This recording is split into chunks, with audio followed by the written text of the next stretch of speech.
Allez, on continue un peu plus loin dans les systèmes d'équations en regardant l'interprétation graphique que l'on peut faire d'un système. J'ai ici un système de deux équations à deux inconnus du premier degré. Dans chacune des équations, j'ai un lien entre x et y. Je peux réécrire la première équation en gardant le y dans le membre de gauche et en passant le x dans le membre de droite.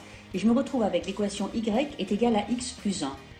Je reconnais là l'équation d'une droite. Je reconnais là la représentation graphique de la fonction affine qui s'écrirait f de x est égal à x plus 1. Même exercice pour la deuxième équation. Je peux l'écrire y est égal à 2x plus 3. Et là, pareil, je reconnais la représentation d'une droite, l'équation d'une droite, c'est-à-dire la représentation graphique de la fonction affine qui à x ferait correspondre 2x plus 3. Alors, je vais justement faire cette représentation graphique. Ici l'axe des abscisses, ici l'axe des ordonnées. La première droite, celle-ci, a pour ordonnée à l'origine 1, ici, et pour pente, le coefficient qui précède le x, 1. Donc quand j'avance de 1, je monte de 1. Voilà ma première droite. La seconde a pour ordonnée à l'origine 3, 1, 2, 3, et pour pente 2. Quand j'avance de 1, je monte de 2. Voilà ma seconde droite.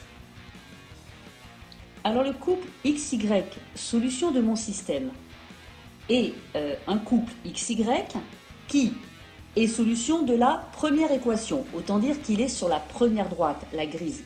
Mais il est aussi solution de la deuxième équation. Autant dire qu'il est aussi sur la deuxième droite, la orange. Alors un point qui est à la fois sur la grise et la orange, j'en vois qu'un, c'est lui. Donc le couple solution serait cette valeur de x et cette valeur de y.